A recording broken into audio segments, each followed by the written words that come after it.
first special live episode of Shell Talk. Look at Which that. we didn't do a sound check for, but hey, who cares? That's fine. And so, but anyway, we're live here to talk turtle stuff. The beginning of City at War, which is the finale to the Eastman and Laird era. So we'll get on into it and see how it goes. And without further ado, we'll hit that intro. Welcome to the Dingus Den.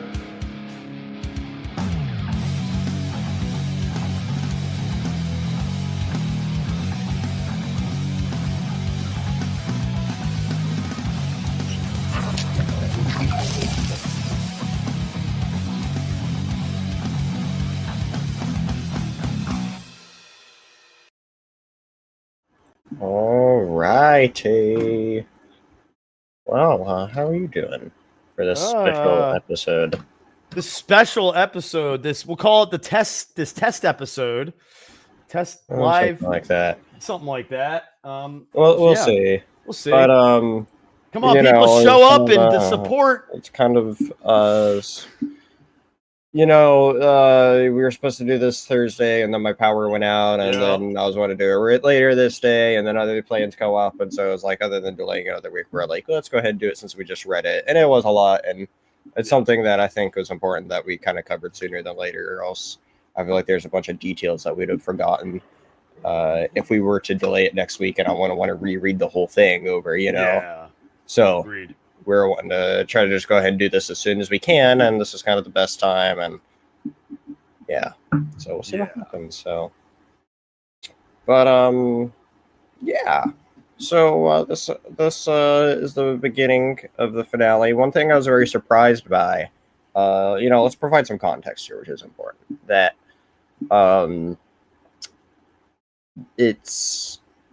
this is the beginning of Eastman and Laird's finale. It's the finale to the original Turtles run, but it's a big 13-part arc, and we're covering the first 6 issues of that, but we're also covering the 2 issues that Eastman and Laird also came back to. That came before that, which was like the official prequel setup issues to this, which is known as Shades of Grey. However, before that, for about a little over 25 issues, not quite 30, but over 25, somewhere around there. Eastman and Laird, they weren't working together on Turtles anymore. They went off to do other stuff to help manage Mirage, because Mirage blew up because of Turtles.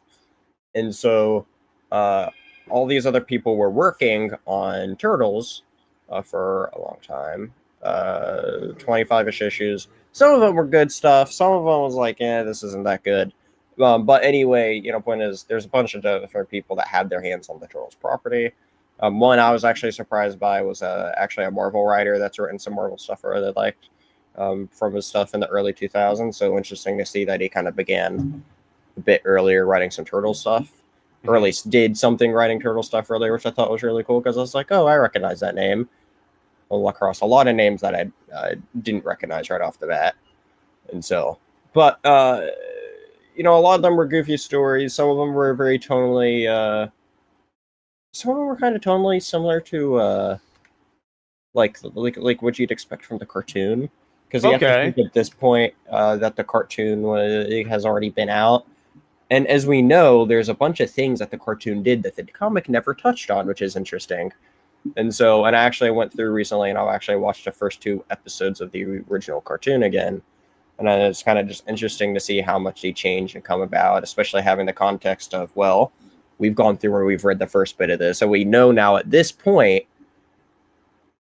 at least 2 seasons were out. And the second season, if I remember right, is massive.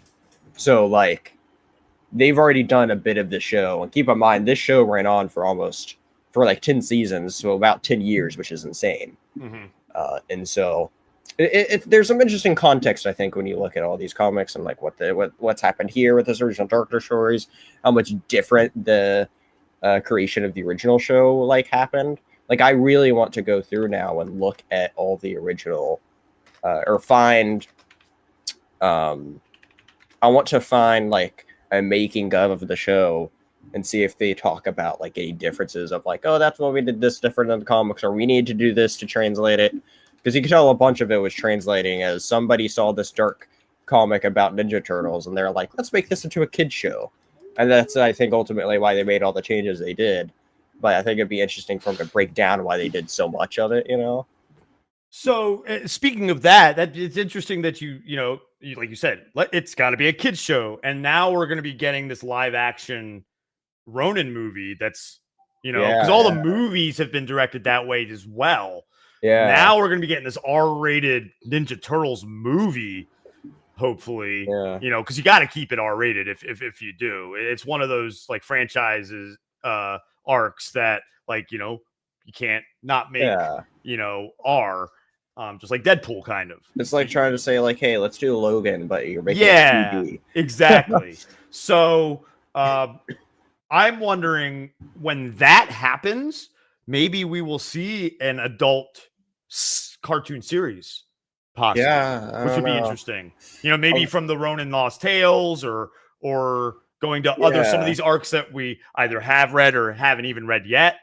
I think, see where it goes from there. I think doing that, I believe it's called Lost Years, if I remember right. Yeah. I think if they did that as a like a mini series animated, is that afterwards, I think would be good. Yeah, just with how that's set up and everything, and it would help if they decided to do a sequel. They could do that, or at the very least, they could do that as a Sun show as well, or something. So I don't know, it takes in a very interesting direction.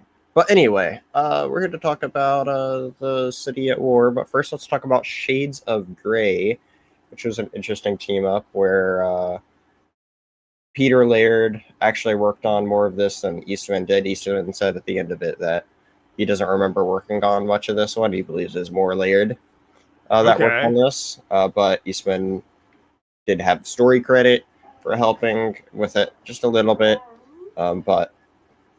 With this though, the cover throws me because he's supposed to be buff Casey Jones, but if you look at it from a distance, he kind of looks like chunky Casey Jones, just because the way his head is and the way his. So, like, just seeing the cover for this, but then going into it, I'm like, oh, they made him look right, but the cover threw me off. Yeah, I could see that there. All right. Well, then, let's get into it. We're Shades of Grey, Part 1, 2-part story arc. We see that the Turtles are preparing to go on a mission to Springfield, Massachusetts. Donatello is trying to debug his latest project. Splinter sends the remaining ones to the city. And that's where we then find Casey Jones very late at night. In Northampton. April, we see drives through this town, drops him off. Can't find Casey anywhere. And so they'll have to walk, all the way back home. Mm-hmm. So anyway. 20 miles. Yeah, 20 Nothing miles. to the Turtles, though. Yeah, right. It's just 400 minutes. Probably take them about, I'd say, 300 minutes, 5 hours, 6 hours, be my guess. Something like that, yeah. Yeah, it's not too bad. So they find that the Turtles decide to try to find Casey's car. Because after all, yeah. Smart thinking by Raph. Yeah, smart from Raph. You usually don't see him make a bunch of smart decisions. No. Yeah. But so anyway, they go out to find his car. Meanwhile, we see Casey spying these people and everything, and he's at this playground, and he there's a confrontation between him and these three punks, and so that's where he's. And, they're like, hey, you have to pay the toll because this is our area. And then this fight breaks out. Casey fights them. And then Casey accidentally kills one of them.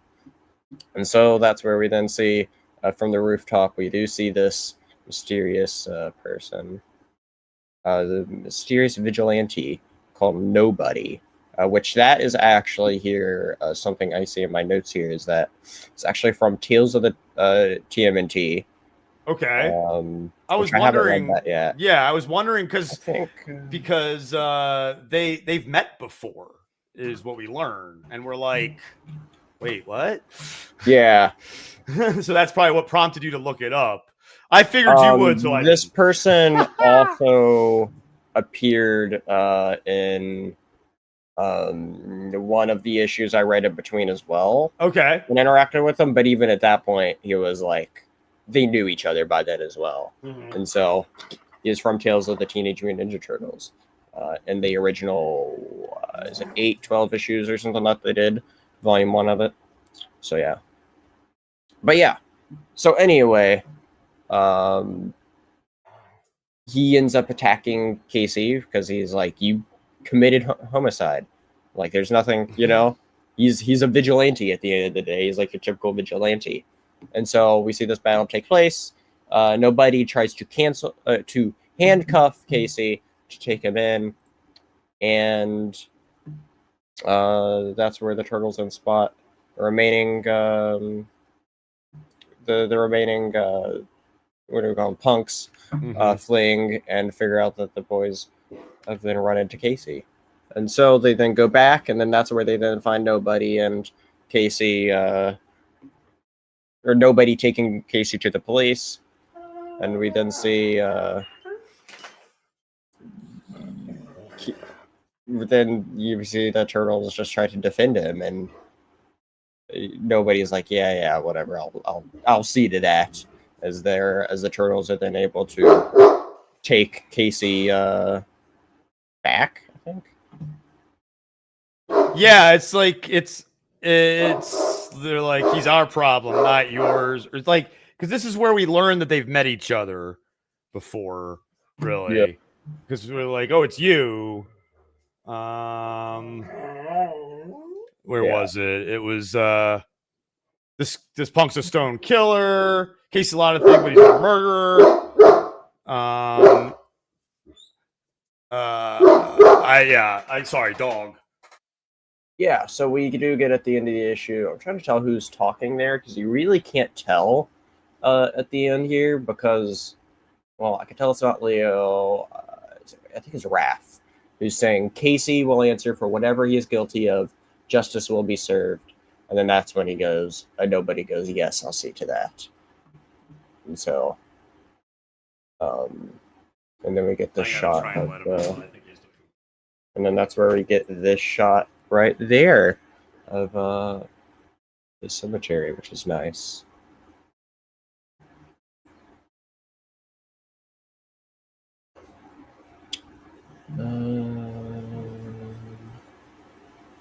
But yeah, as far as the story arc goes in particular, it is definitely just a big setup story arc, which is important. And so I think it was interesting that they went and tried to it was about setting up this important aspect of Casey Jones, and it's interesting because it was a Casey Jones related story, and at the end of the day it was just to set up, well, Casey Jones is now a quote unquote murderer. So, but yeah, I was just, let's see here. I was just commenting on how this story just was setting up Casey Jones, essentially, since, it pretty much has this one goal, and it did that one goal, I felt like. I don't feel like there's really too much else to this issue that happened. Yeah, it's about Casey's struggle with his figuring out who he is and what his purpose is, and that's why he's wandering around. And then he gets some bad luck, and that's what happens. Yeah, pretty much. Yeah, there's really no because once they take him, that's the issue. Yeah. So indeed. One thing you forgot to mention about the issue that's important for the next issue is April's car breaking down at the Dunkin' Donuts. Yes. Which is funny that they had Dunkin' Donuts in it. I wonder if they paid them. Dunkin' Donuts was in there to be in there. After she drops them off, she stops for some coffee. Wolfie. Well, that is actually very important at the beginning of the next issue. Is April then talks to her sister Robin, Yep. which was actually Eastman was saying he believes is a creation during one of the TMNT issues in between as well. So they just expanded on that idea that was introduced then. Nice. We see, April is worried about this relationship, or about starting a relationship. And so anyway, we get the two of them together, which is actually important into the main City at War arc. Yep. But and we'll get back to that in a moment. But yeah, it's important though that we see April with her sister Robin here at this point. We then see. Let's see here. Oh yeah, the thing, her conversation with Splinter after she gets off the phone with Robin is huge. I was gonna say, just explaining her dilemma of like how she feels about this place, and Splinter's. If I remember right, it's a one-word response. Yep. Like, oh, I know. Here's her dilemma of what she said. She said, "Ever since I met you and the Turtles and Casey, my life has been so secretive and strange. I mean, how can I get to know this guy or any guy if I let him get to know me? Because getting to know me means learning about you guys. And that, geez, sometimes I wish I had a normal life. Splinter, what should I do?" And that's where we see Splinter, silence for a moment, and then he just says, "Leave," and then walks away. And he doesn't say it like maliciously or anything. Like he just goes, "Leave," He just says, "Leave." Like if you can't figure it out, leave. Yeah. And so, and that's But anyway, we do see that there's we do see Casey waking up and he remembers what happened, and so that's where we then see Casey dealing with his troubles there. Or his troubles there, Jesus. And we just see Casey not himself. And so anyway, we see this moment of Casey getting dressed in this sort of awkward sort of moment. We see let's see here. We do see eventually that Casey comes to waterfall. We see Casey then makes it out to this fallen tree spanning across this ravine, and that makes this big bridge, which is actually the cover of the issue. Oh yeah. It's actually one of the times where I don't feel like a lot of comics actually have a cover that actually depicts like the big moment. A lot of times it's kind of just a general cover, but here we can actually see of this cover here that's actually a big moment in the issue, which is really cool. But anyway, Donatello finds him there, and they start having this chat where you can tell Donatello is just kind of what do you want to say? That he's learning about chaos theory. Chaos theory. He is. That's what he's sitting there on the log and like, hey, I'm Casey's like, what the hell are you doing here? He's like, I'm looking at the ripples. It's this thing called chaos theory, which is hilarious because Jurassic Park, chaos theory. Yeah. But anyway, we can tell that him and Casey Jones they're not getting along here, and that ends up breaking into a fight, and then that's why what we see depicted on that cover that he ends up falling down there. But yeah, meanwhile, we do see the other turtles are in training room, or in the barn training. Not an actual training room. They don't have a danger zone. They're Ninja Turtles. So come on. Anyway, we then see nobody come up, and that's where he's wearing his police uniform. And he tells Jones that the other ones turned themselves in on their story match Casey's, thus making apparent that Jones was indeed acting in self-defense. And then that's when Jones was like, "You sound disappointed." And he says, "Do I? Well, I do prefer an open and shut case, and you seem guilty as hell. But the facts, as much as I live to bring criminals to justice, I have to face those facts. Besides, the courts are full of poor jerks like you, ingested and spat back out, guilty or innocent. It doesn't matter." Which is a little deep when you look at it again. Well, and then you also like you learn that he's nobody. Yeah. Yeah. It's Yeah. like, Exactly. Yeah. I said that he's nobody there. Yeah. And so which to me is crazy. Like, yeah. that he's a And cop. so Like, yeah. Right. I found really interesting about this issue, and I don't know why they did it. Maybe it mentioned it in the annotations, which I skimmed through, but all these like news bits that they're throwing there, like while they're training, they've got the news in the background. And yeah, I mean, I it's don't know. prominent. It's very prominent while they're like throughout the whole issue. Yeah. Of just news in the background. And I wonder why they did that. It's a very interesting choice. I feel like it was kind of a maybe a inspiration tee up for next issue, in a way. For maybe they were like messing around with that idea. Maybe I don't know. Okay. I don't have a good answer as to why. But the thing is, it's not even like local news. It's news about like USSR and Soviet Union and Balkans I'm and all this sure. stuff, which is really, really. But then yes, but then they do move to the you're right. The last one is about this ninja gang. So yes, I guess it's a lead up to they're listening to the news and it leads up to that. But it's just weird that they chose to start like that instead of just doing that story. Yeah, I mean, I wasn't sure of that either. I was kind of just read it and went, okay. Yeah, I do think the use of it was I wasn't necessarily saying story wise, but like the uses of it, maybe they were trying to mess around like with a it for what they were metaphor doing with with what they were doing with next issue, with when we actually get into City at War. Yeah, okay. Because I do want to approach talking about City of War differently, but I do want to talk about this first issue specifically before we split off into it, because I thought that first issue was really cool. I don't have anything else to say about 49, so we'll go and talk about it. Before we do talk about it, what's up, comic book fan? Welcome in. Good to see you here.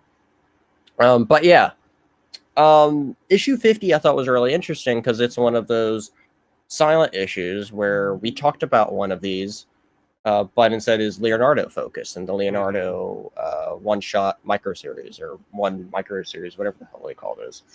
But we see that again, but the only dialogue, though, is from the news stations or from the TV that's playing. And I don't know about you, but I thought the way they told this one, for me, it just worked a lot better, or I thought it was better than the Leonardo one. And I thought it was kind of crazy of how, the Leonardo one was a basic sort of like, it was really cool, right? Because it was the first time doing it, and it was all about him going off on his own and doing this big fight, and it was cool, right? It was a cool in the woods and all that stuff. I thought that was the one in the woods. Well, no, because then it ended with him in yeah. Which is in New York or whatever, because there's that big fight. It was a giant fight. Was most giant of the fight reason at the why end. That's right. With all the foot. That's right. Yeah. But yeah, and that was all. Oh, and like, led to them leaving. That's what led to them leaving. That's right. Yeah. And then go back to they fall on back to April's apartment. Yeah. Anyway, but anyway, though, in this though, it's just one big, not a word said other than what's playing on the TV. And what stood me, and the thing about the Leonardo was that it was a simple story about him leaving, bunch of action, he gets beat up, right? It was a great, cool 5-minute read, it was quick to go through, lots of great pictures, or drawn art here. And same way with this issue. Well, I felt like this one took a bit longer though, because agreed. There's a lot more going on to it, and it's kind of crazy where this is one of those. I've always found it stupid when people would tell me I could read a comic without reading the speech bubbles, but that's how I felt about this comic though, and you were able to get that across. It's focused on you getting the story from actions and not words of what they were doing, which is really important. And you could narrate it in your head essentially while you're looking at it. Be like, okay, and a lonely man walks down the street carrying a bag of chicken. Yeah, and we're seeing all these things happen, which is really cool. Where we see it's a lot of emotion, and this also sets up, I think, very important as well, how this City at War is set up too, because it's focused on different plot lines essentially. There's like 4 main plot lines that happens here, and so Yes. one of them where we just see throughout the entire issue is just Splinter meditating essentially in the woods, and I do love that beginning bit of art, and there it is on screen in here. Look at that! Isn't that amazing? Yeah, him like just by the brook. Yeah. Yeah, just right there. The first page there is fantastic. Yeah, right by a fantastic brook. nipple page. He's got his which is very stick, cool. his tail. Look at the detail on his tail. Yeah, Is I really freaking- like it. Yeah. It's amazing. Yeah. For sure. Anyway, I I wonder if there's hidden things in there, you know? But anyway, we see all this stuff. We see there's a foot soldier that plans to bomb a New York City shop of sorts. We see an old man at his apartment above this shop, where we see, and this is where he's actually watching the news filled with all these sad stories. We see Casey's packing his bags and he's getting ready to head out. Does he actually head out on this issue? I think he does actually head out on this issue, doesn't he? So yeah. Yes. We see April. It's later on though. It's later So, on. Like yeah. sort of he's leaving, but you don't exactly see him leaving, but you get the idea that he part of leaves. that last It's last important panel. though. He's leaving. Yeah. Yes. And so anyway, we see April waiting at an airport. We see the Turtles are preparing to leave the farm in Massachusetts, in Northampton there. Oh, one thing that I wanted to say though is that, we're talking about all this farm stuff and all this of what happened with the Return to New York City. It's funny how all this works, of where even though there's a bunch of issues you missed reading in between, a lot of people don't necessarily consider those canon, and it works between just reading from where you left off into this. Yeah. Which is interesting. Anyway, but yeah, let's see. April, we see boards her flight. There we go. Casey packs and, he picks up the broken frame and retrieves a photo.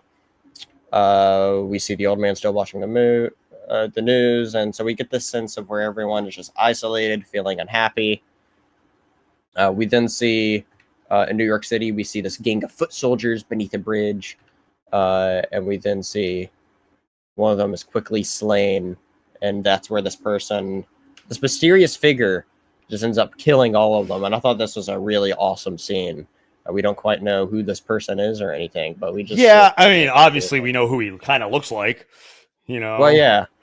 I mean, he kind of looks like Shredder in some form, but which Shredder? Because remember, we met those weird Shredders, different Shredders. Yeah. So which clone Shredder is it? Is it a one that defected, essentially? This is what it seems like to me. What I found interesting about this issue, so, the beginning, you got that, you got the cover that says City at War, but it was like we've talked about recently with video games. You didn't get the title shot until the middle of the issue. So it's like you're playing this intro and then boom, City at War pops up. And then then you get this guy kicking foot soldiers' asses. Indeed. Let's see here. We then see April's flight takes off. Casey Jones leaves. They see the Turtles are on the roof. I love that panel. Them on top of the train with all their bags and everything, like laying down low. So that's how they have to travel. Yeah. And then we see Splinter continuing his meditation. And then the old man that watches TV. We see things just appear to be a bit more grim there. And then that's when the bomb explodes. Kaboomies. And that's where we actually get, hold on, let me find the art here where it's actually really cool of how. Oh, the tick, tick, tick, tick, tick, tick, tick, tick, tick. Well, yeah. And all the shattered pieces. We get the shattered pieces. Actually, before in the issue, we did get to see them all shattered before that one all went. Yep. Right before the title screen. It's right before the title screen. There's the big dude kicking ass there. But then, what I was actually talking about, boom. And then if you look at the art, it perfectly goes from one page to another really well. Next, of the different shards. Really cool what they're doing there. And then it ends with Splinter's it's that same shot at a different angle. And his tail's on the other side now. It's Splinter. His tail's moved. The tails have shifted. So there we go.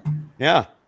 Yeah. But point is, though, is that this very much sets up that this story is in different plot lines. And so how I was wanting to talk about this is I was kind of wanting to talk about each plot line generally.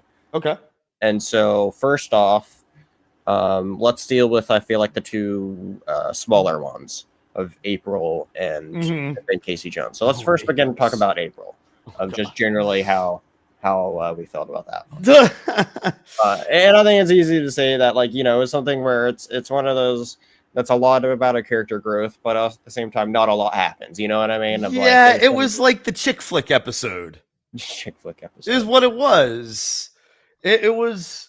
Look, I understand she's trying to find herself in LA, especially like this time in the world, the late 80s, early 90s. LA was weird, a lot weirder than it is now, in my opinion. Big hair, like you can see it in the choices that Robin is trying to make April make, and you can see the very big difference between East Coast and West Coast. And you see it in today, like the different parts of the country. And it's funny because you're right. It's all about character growth. But I think the April issue is more about character realization. Yeah. I would agree with that for sure. But point is, though, is like we just get a bunch of her with her sister, and yeah, I think you hit it on the head there. Of like that's what this whole thing's about, and so you get her back to. She goes back to her tech roots and tries to get a programming job. Yeah. Which was interesting because, again, if you've watched the cartoons, played the games, watched the movies, really all you know is April's a reporter. However, in the newest movie, Seth Rogen was actually truer to the character than we realized, because then when we went back and read the OG Turtles, she was a techie first before she became a reporter, and she worked for Baxter Stockman. Correct. Yeah. This was very interesting. See, but what's also funny, though, is we're talking about all these characters feeling back truer to their old selves, but then he includes a villain that we haven't even read in the original. Or seen. That's right. Yeah, you're right. And so now it makes me go, well, where did he even get this from? You know? Yeah. And so I want to go look at that, because I was just thinking about that a few days ago. I was like, okay, yeah, all this stuff is cool, but where the hell is this villain where he's like, yeah, we're harkening back to the original. This guy's not even in the original. Yeah, he's not even in the originals at all. You know? So and I feel confident saying that he's not going to be in these last 6 issues. So now Baxter Stockman does become a fly guy, you know, in the cartoons, the games, but we haven't seen it. We didn't see it in the comics yet. Yeah. So, because in Turtles in Time is the thing that I think of the most, the Super Nintendo game. Baxter Stockman is a fly that you fight in like the second level. Yeah.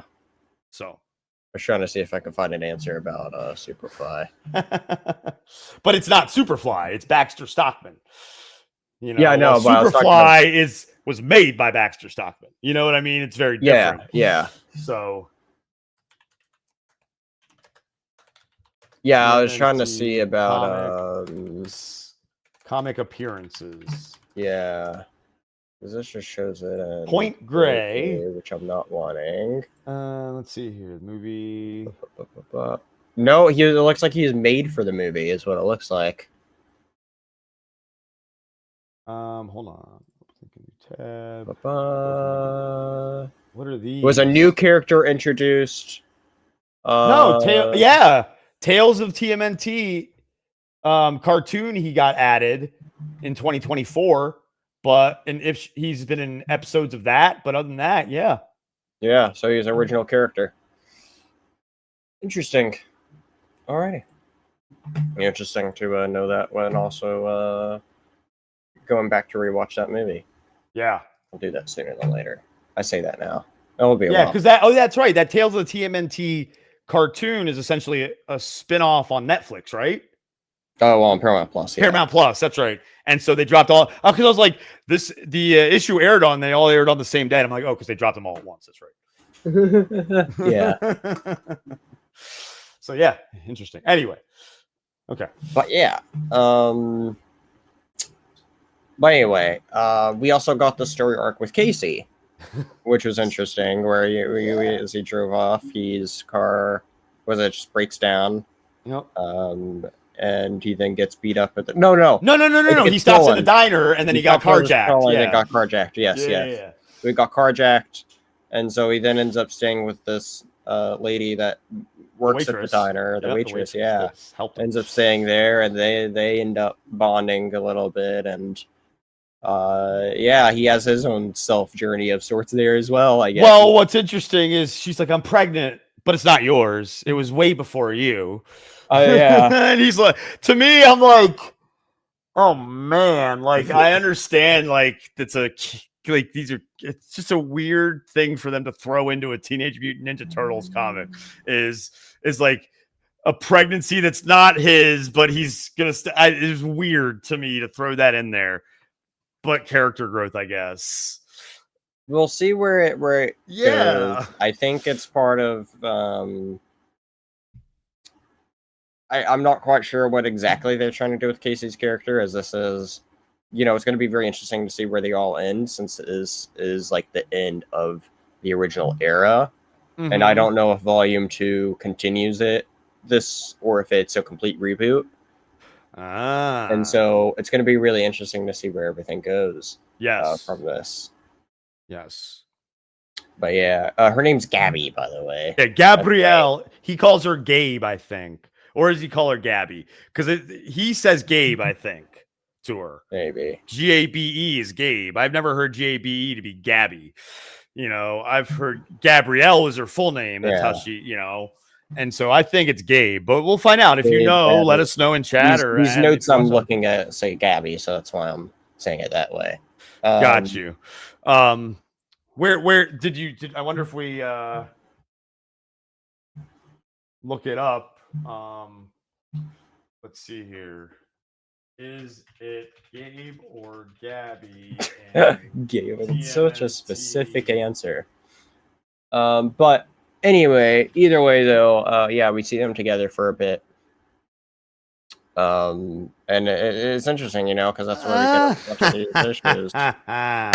What? In the TMNT Casey Jones arc, Gabrielle Jones is the character referred to as Gabe by Casey Jones. However, in the Mirage continuity, she is retroactively changed to Gabby. Thus, both names are used in different contexts within the TMNT lore. Interesting. How confusing! Why? Ay. Why? Shades of Gabby. Shades of Gabby Gabe and Casey's wife briefly, because he asked her to marry her. Oh boy. Yeah, we could tell. Point is though, it's definitely that Casey Jones just is not in the right headspace still, and he's still trying to figure out how he's traversing through. And so, but yeah, and they do have a kiss. That's important. It goes something like this. Something like that. Well, whoa. That's a song, man. It's a song. Started with a kiss, goes something like this. All right. Well then, anyways, it's a song, let's talk about the Turtles. I felt like I don't know about you, but I felt like until maybe like the last issue or two of this that we read, I felt like the Turtles were like sidelined, like they're always kind of just there. They didn't really seem to have anything they really did. I felt because character growth, they're trying to figure out who they are and what their purpose is. And so there are a lot of contemplation. There was a lot of contemplation. Well, yeah, but I felt like for like these first 4 issues of the arc, I think you just see them like, I don't know what to do. I don't know what to do either, and then go away. And so that's what that was. So that's a lot. That's what it was. See, that's the thing. That was 4 issues straight. It's like you could have done. I get doing it for an issue or 2, but I felt like they should have been given a little more to do in that first 4. Yeah, well, a lot of it was setting it up, I think. A lot of it was set up. So, because you have to see where the other characters are ending up. Because normally, if the Turtles are going into the city to fight, Casey's going to be right there. April's going to be right there. So they have to set up why they're not going to be there. Here's my thing, though, all right? If it's a comic called Teenage Mutant Ninja Turtles, you should have a little more turtles in it, I think. So what do you want to call these issues then? tales of the side characters. I mean, you know, we've had this thing of a bunch of I mean, we've Or had a micro bunch series, of- I guess, We've what had you a bunch wanted of to- micro yeah. series, you know, and stuff that could have been explored. That's I don't know, true. All I'm saying, see, I That's don't have true. a problem. I agree. With the, There you I don't go. have a problem. All I'm saying is, just as a critique, I think that I don't have a problem with these side stories in there, and I don't have a problem with how much the turtles were in there. It's more of every time you saw the turtles, it didn't feel like they really did anything. Like for me, in those first 3 issues or 4 issues, the turtles were the least memorable parts of their own series. Which I feel like, you know, that's kind of a bad thing if you're reading something called Teenage Mutant Ninja Turtles. Because it's just like, oh yeah, they're just here. Okay. Yeah, again, they felt lost. Yeah. From the very beginning of the arc, they felt lost. Yeah. So I understand, though. You would have liked, I think I see what you're saying. Either call these micro series or do what you did with the first issue of the arc and then throw more of their story into the issues, because we are capable as readers of jumping back and forth. Yeah, I don't know. Like, it's an you know, part of it is definitely that there is a bunch of moving parts. Absolutely. Yeah, because like you see, you know, one thing we didn't talk about with April is she has extreme PTSD from when her apartment got attacked. Yeah. Or how frustrated Splinter's getting for some reason because he can't accomplish something he's trying to accomplish. You know, or you know, Casey dealing with a woman who's pregnant, but it's not his kid, and what is he gonna do? Does he go, you know? And all of this is because these 3 characters are looking for their purpose. But I understand what you mean that, you know, throw the turtles in between. Like, especially, like I see Splinter getting frustrated. Like you said, we're going to talk about that. Then go cut to the turtles instead of cutting to Casey. You know? I don't know. It just felt like, I felt like, you know, while I definitely agree, you know, there is that point of everybody trying to find themselves, which I think is important parallels between each of these 4 arcs, right?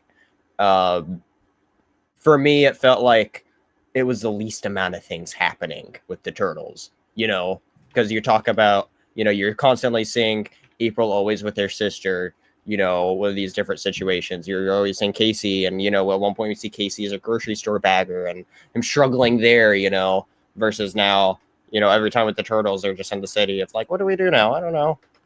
It's like, I don't know. It just got a little repetitive to me where I was like, they could have done more. But they do pick up with the turtles by the end of this, though. You know, all I'm saying is, like, it was just a critique, and, you know, these are quick reads at the end of the day. But if I read these monthly back then, or however long they came out, I would have been annoyed, probably. I'll put it that way. It's better now. Some stories, I think, are better when you read it all together versus monthly. And I think this could be one of those. You know, like I said, it was just a critique, and obviously, as I think we get more to the story, it's definitely more with the turtles as they deal with the other bits of it. And I think the second half will definitely be a bit more turtles focused as well. But anyway, we do see, though, we see we see this whole we actually get to see Karai. That's important. That and when you first see her, you don't know it's Karai. Yeah. And then once the reveal happened, I was like, oh shit, it's Karai?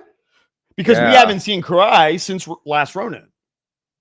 Yeah, well, it makes me may have in some of the side issues you've read. No. Okay. That's what I was going to say is I don't know if this is her first appearance or if it's something they took from the cartoon at some point, because I don't know when the cartoon brought her in. Yeah. And if it's like, oh, the cartoon did it, let's do it here now. Yeah. Because we'll look into that. But yeah, that's where we then get. We do see one of that Shredder looking person ends up killing a bunch of people again in this building, which is pretty cool. But yeah, and we just see that the city's in this sort of cycle of violence in it as well. So like we just see New York's in a rough state right now. Yeah, and it's crazy the Foot bring out these robots, and you know what the robots remind? It's funny we just talked about Baxter Stockman because these are very Stockman-like robots. Yeah. And so the city, like you said, just chaos. But what's interesting it's a double-edged sword, no pun intended, because katanas. Anyway, for the turtles, because they're like, oh, let's go help.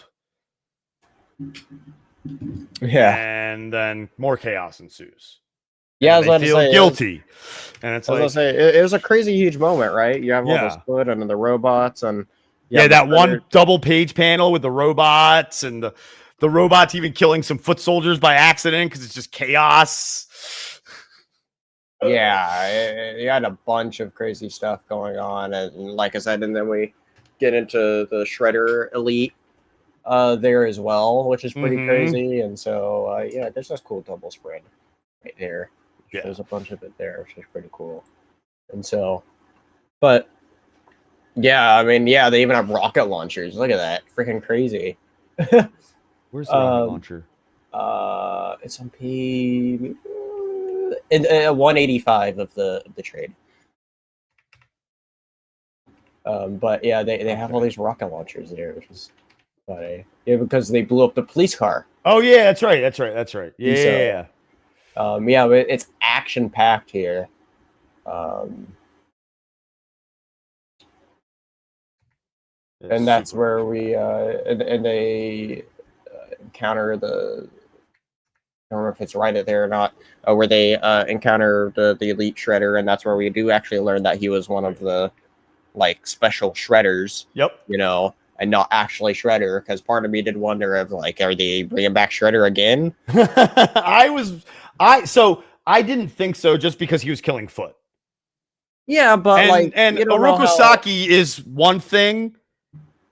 It is if he's one thing, it's likes to be a leader to his Foot clan, and I don't think he would go around killing because they didn't like betray him, you know. So well, I mean, I thought it would have been an interesting aspect if they went the route of he felt he was betrayed by them or fell out with them or somehow, you know, we don't know. Yeah. You know, true. Again, yes, they've done some crazy shit. You're right. And so I think it would have been interesting, but we learned that he's instead one of the elites. Yes. And when we then see the Turtles then beat him later on in issue part 6 of this, we then see him commit seppuku. And so thus he is over with. But I was like, that was kind of, I thought he was an interesting character for how long he was there, though. Yeah. Because he says, I'm duty bound to slay you to avenge my master. Yep. Is what he was saying. And since the Turtles beat him, he was like, well, perhaps in my next life. You know, in response about his avenging days being over. So I thought it was an interesting character.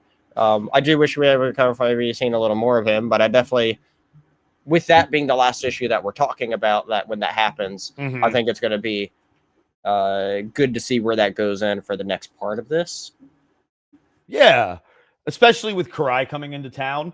Karai's coming into town, yeah. And we'll see what happens. Yeah, it's definitely kind of in the same issue. It kind of like closes one book and kind of opens another book. Let's see where Karai's first appearance is, since we were talking. And so while you're looking that up, I find it very interesting because she knows this is her first appearance. Oh wow! Okay.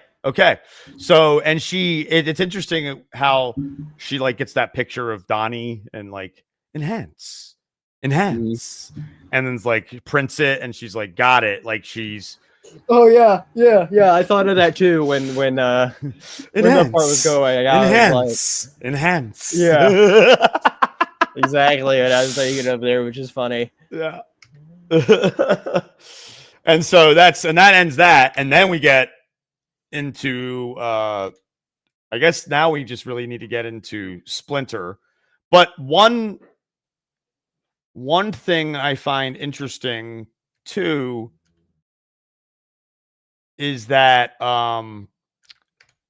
throughout the second to last issue, we see the old man who lived above the shop that gets bombed in the hospital. Oh yeah. And I'm wondering why.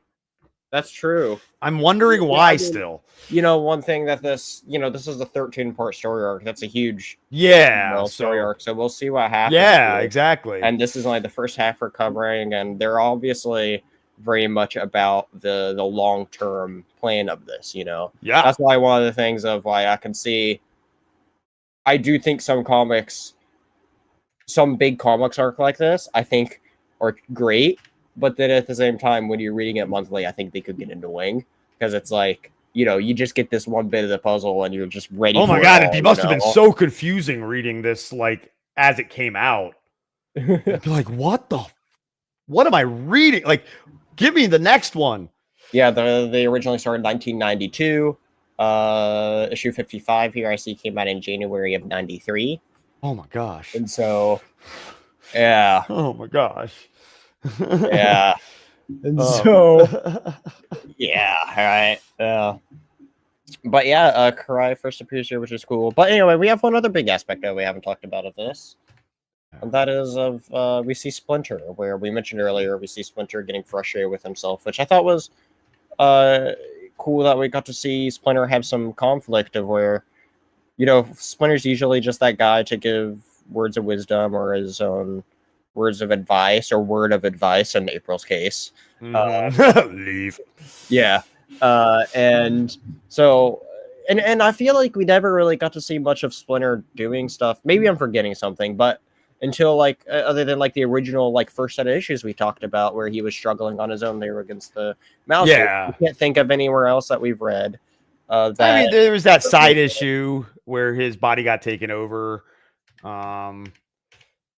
Yeah, but that's not necessarily Splinter, though. That's true. somebody You're right. doing Okay, something, fair enough. And so, like, you know, we haven't seen a bunch of, you know, just Splinter on his own, you know, doing stuff. And so I thought it was cool that he kind of has his own self journey here. I don't feel like, did we ever really know what he was after? I don't feel like we did. No. It's got to be something to do with that whole meditation thing of summoning someone to talk to. Because I feel like he's looking for guidance. Maybe he's looking for the to speak to the spirit of his old master.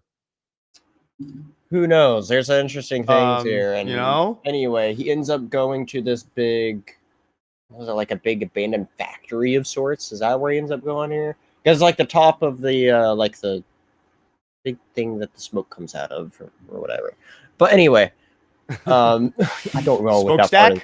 Yeah, like a big one of those. It's a factory. It's like an industrial complex in the middle of nowhere. I'm so like this was like. Well, what? no, he's very much in a town setting when he goes there. So he leaves the town. Wait, did he? Because look at page, is that 208? 201. Look at page 201, and you see that there's this other like town suburban setting that he's in briefly for when he's going into there. Okay, yeah. Oh, I see it now. And so, but yeah, you're right though. They don't elaborate on where he is because he's just in the forest. And the next thing you see is that he's in the suburban area. He goes to this abandoned factory. He's like, well, something's off here. But something's familiar though. Something unusual here. Some merely gives him a hint of loneliness. He looks at that and then he falls down, and that's where he becomes injured. Yep. And that's where, you know, we see that he's struggling to get up and all that. And that's where he comes across this voice where he's like, the help you seek is your own. And, you know, there's little nourishment in Riddle's shadow, the Splinter says, and then the riddle is yours, which can sustain you is within your reach, but not yet within your grasp. And then you just go, Splinter's like, I'm hungry, cold, and pain, and yet you torment me, you are death. He said, and then the voice is like, I am not, but I know death. And so, which is interesting. And then we're going to cut to the end of the issue, which is why I wanted to leave Splinters for last. Of course. Where eventually Splinter then yells, after we cut back to him after the whole stuff with the Elite Splinter, of where Splinter's like, who are you? And then he says, I've had several names, comes the answer, but considering the circumstances, perhaps none is more appropriate than this. You may call me the Rat King. Dun, dun, dun! And what's so interesting here is actually in the notes here that I see is that this is actually not the Rat King's first appearance. He also appeared in this Tales of the Teenage Mutant Ninja Turtles. Oh! So interesting. Huh. Yeah. So I think before next episode, I'm gonna try to go read through those. Yeah, because then is it the turtles that have met him? Is it? Probably. Yeah, because Splinter doesn't know who this guy is, but you would think they would have told him who the Rat King is. Although we don't know if he knows him or not, because we just end it with the Rat King. So the next issue it might be, oh, it's you. You know? Yeah, we don't know. But it's quite a cliffhanger of like, oh, It it's the Rat is. King here. Wow. Yeah. That'll be interesting. So So very cool. Well, yeah, that'll do for this episode of Shell Talk. Thank you, anybody that was lurking around. Appreciate you, comic. But until then, we will see you all for one more episode of Shell Talk. So until then, see you all later. Cowabunga dudes. Laters. Bye.